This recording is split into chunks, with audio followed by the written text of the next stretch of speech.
What is up? Welcome back. It is time for another matchup here in the IPL Season 1 Round of 16. This is the Winners Round 1. I'm DJ Wheat, excited to be here tonight as we have a matchup, a Protoss versus Zerg here with LG Og, our pink, our very fashionable pink Protoss spawning in the southwest position, and the Zerg player, orange Root Catz, spawning in the northeast position. Thanks for joining us here for another matchup in IPL Season 1. We are on Xel'Naga Caverns, and I'm curious to see what we will see out of these two players. Root Catz is traditionally a Zerg who is, kind of... Hold on one second. Catz is actually building two Overlords right now. I'm sure that cannot be... This could be a DJ Wheat build right here. Not intentional at all. I don't know. We'll have to see. He's at 12 of 26. And I'm not sure that he... I think... Yeah, I'm not sure that that was actually supposed to happen here as I sit in a little bit of amazement here. Og is coming in and going, okay, well, there's no hatchery, so the pool must be up. He goes and he doesn't see the hatchery, and he didn't see the pool, and he saw the amount of drones, and he's got to be wondering what the heck is going on right now. Meanwhile, a pretty good opening considering what has just happened is we have the pylon placed all the way at the natural here for Og, and the forge going down at the ramp, which means that he will inevitably be getting this nexus here for this forge fast expand. Meanwhile, it does look like the hatchery has gone down, but I feel like Catz is really behind, having built that second Overlord. Of course, he'll have a moment of opportunity here soon where he won't have to build an Overlord, but he needs that money early on for the hatchery or the pool. So certainly a mistake. It can happen to the best of us. Og is still sitting here going, okay, I'm doing my job here. I'm a probe. Where's the pool? The pool has gone down, and the gas is going down as well. So you'd kind of think that, okay, well, he didn't put that much out there. Maybe he's a little bit ahead on drones. But I bet if we look at the unit counting station, you can see they're about tied here, 15 of 15. And considering how long the pool will take to get up, he should be able to just drone right now because it's the only option he really has. There is the Nexus. Does look like as the drone is going away here, he tried to give a little bit of fight to get that Nexus down, but it won't really matter. The photon cannon is down, and the pool's not even done. Oh, my 18.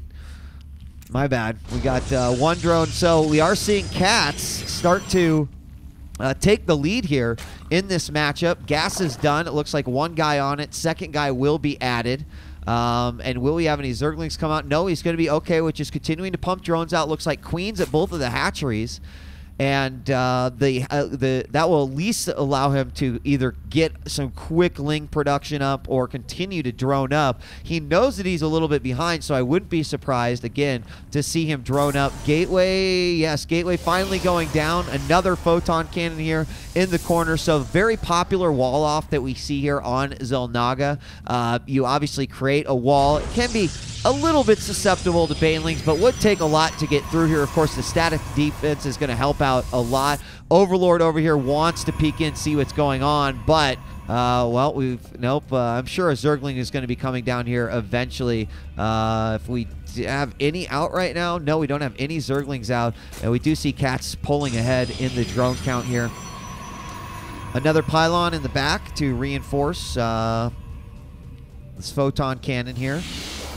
And even if Zerglings came in and tried to swoop in down here into the main, a lot of Zerglings would take damage here. And Warp Gate research now underway. Probably some more gates going to be going down soon. Does look like Zerglings will take out that pesky drone coming from Og that has just been harassing and annoying Catz in the entire game. More drones are coming out. Another queen is on the way to spread some creep. Speed is almost done. And Lings, let's see if he's going to go down here and scout this out. And what kind of vision does he have right now? You can see that he knows that the expansion is there, but that is about it. So let's actually go down here, and we do have another gateway going down. Ling is going to take some damage here from that cannon, and he will get taken out. Also, this Overlord could be taken out as well, but he made the early Overlord, so it would supply block him.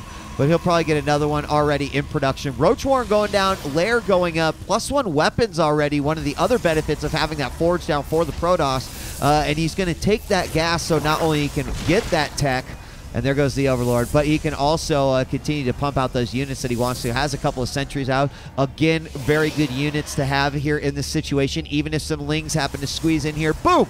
Pop a force field right there. But it looks like Roaches will be the primary form of attack here for Catz. Again, I'm going to have to agree with that decision here. He can do some range damage against some of these buildings here. Possibly even go after one of those cannons if he wants to. But the warp gates are up. 1, 2, 3. 8 Roaches now on the way. Lair Tech about ready to be introduced here out to the field. And Roaches look like they are going to march their way down the field. So could see, actually he's just going to go ahead and work on that gold. So possibly Catz just trying to pull ahead right now, realizing that what happened early on certainly put him back. And this is a build that we saw a lot of as of late here, where the Roaches into the burrow tunneling claws, and then the speed will come into play. Now, typically an opening like this, you're not going to have a robo right away, this is going to work out even better for him because Og is putting down a Twilight Council. There's the robotics facility. That will be crucial here. We do have a hallucinated Phoenix going out across the field, get some more scouting information. It actually eluded me. Oh, did he see those Roaches? I don't think he saw those Roaches. Did see the creep spread going up, and so he's not going to see any army here for Root Catz. As you can see, he does have a fair number of Roaches and will try to go forward for an attack here. Already this base going down as well. Here comes the Phoenix, still wondering where all the units are, and he might actually find these Roaches. The second Phoenix did not scout him as well, so this could be a good time for an attack. Just taking a look at the unit composition. Oh my god, there are a lot of sentry here and versus those Roaches. This can be a pain. Now he's probably going to wait. Burrow is now finished. Tunneling Claws is right behind it, so this could be a nice little timing attack. Did the Phoenix see at that time he's going to go around the corner?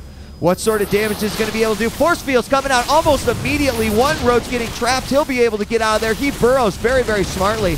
And remember, these Roaches can burrow with Tunneling Claws, do have that quick, rapid regeneration, and he'll be able to burrow out of here. Now, an Observer. No, there's not an Observer coming out. There's actually an Immortal on its way. Observer soon to come. 2 pylons has gone on, and that has actually stopped the Protoss from producing units right now. I think that Catz could actually do some more damage here, but this Immortal would actually wreck those Roaches. We have drones being transferred over here, and it looks like Catz is not going to take too many chances that he doesn't want to. Love this burrowed Zergling over here as well to block a third base. They would try to go down.